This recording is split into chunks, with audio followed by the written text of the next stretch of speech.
गोळा औषध घेऊन 16 पण होता आता ते काही चालत झालं नाही. 16 नाही चालत. एकदाच 16 सगळं खाली सगळं बस. तो पण पुढे मानेपासून उजवा हात दुखतो ना. हां 3-4 महिने झाले.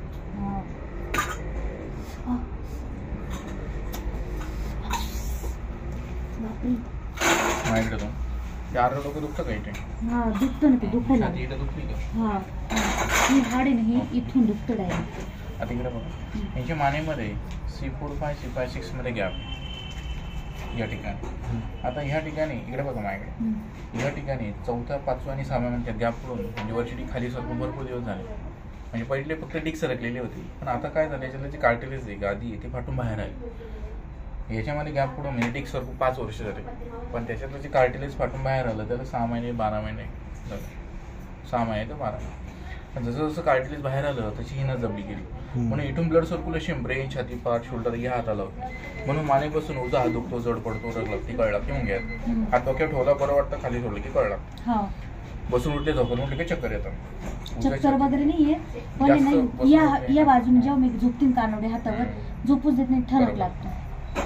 तर या हाताला उजव्या हाताला डाव्या हातापेक्षा ताकद कमी आहे. उचलता येत नाही जास्त मान. त्याला म्हणतात सर्वायकल स्पॉन्डिलोसिस. म्हणजे याचा सर्वायकल स्पाईनचा MRI केला त्याच्यात स्पष्ट दिसतो. एक्सरे मध्ये दिसत नाही MRI मध्ये दिसतो. त्याच्यावरती तुम्ही मरेपर्यंत जरी गोळ्या औषध खाल्ल्या काही उपयोग होणार नाही होत नाही. जेव्हा मनका जागेवर जाईल कार्टिलेज लेवलला येईल नस चालू होईल तेव्हा हे क्लिअर होतं. हा प्रकार हाताने वाढवा होतो. म्हणजे एक तर ह्या उशा 2 घेणार किंवा मान मोडणार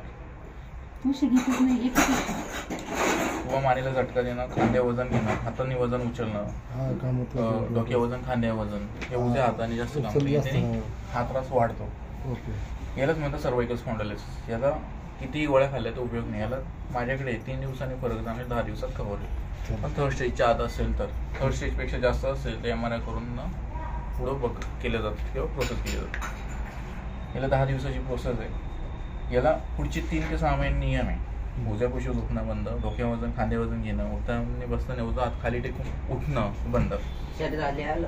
तर ह्या गोष्टी पुढे कंटिन्यू लक्षात ठेवणं गरजेचं आहे. पुढं मग 3 महिन्यानंतर पण याला काही नियम असतात.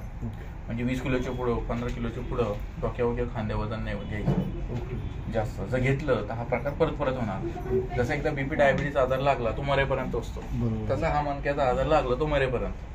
माझ्याकडे 80% रिकवर होईल 20% हा मरेपर्यंत राहणार. म्हणजे भविष्यात तुम्ही मान मोडली डोक्या वजन घेतलं मानेला हात झटका बसला हात पडली झटका बसला हा त्रास यांना परत होणार. असं जर झालं तर 1-2 सेटिंगमध्ये क्लिअर होऊन जातं. लक्षात ठेवायचं पण चुका नाही करायचं.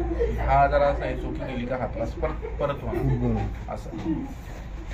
आता बोटाला सुद्धा ही सूज कमी व्हायला दुखणं कमी व्हायला 36 घंटे लागतात. म्हणजे 36 घंट्यानंतर नस चालू होते असं. म्हणजे तुम्हाला 3 दिवसानंतरच फरक झाला.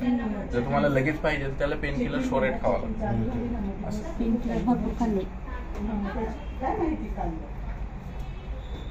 हे जे मी सांगितलं डॉक्टर सांगितलं नाही का आधी काहीच सांगितलं नाही. फक्त गोळ्या औषधं खांदा वगैरे एक्सरे MRI काहीच केलं नाही. मग त्यांनी काय सांगितलं डॉक्टर दाखवलं काही समजलं नाही डायग्नोसिसच नाही केलं. आता एवढ्या 8-15 दिवसात आहे ना जास्त दुखायला एवढा नव्हता दुखत पण या 8-10 दिवसात जास्त थंड करायला.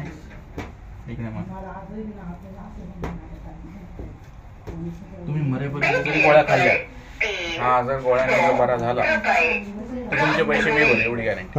आणि जे मी सांगितलेले चुकीचा प्रॉब्लेम निघाला त्याचे पण पैसे मी भरले माझी एवढी गॅरंटी. आमचे ते एक पेशंट तुमच्याकडे आला त्यांनीच मला सांगितलं गांगोळी सरळ झोपा पाहिलं का नाही बस थोडं इकडे सर बस गोळे पण घाबरू नका.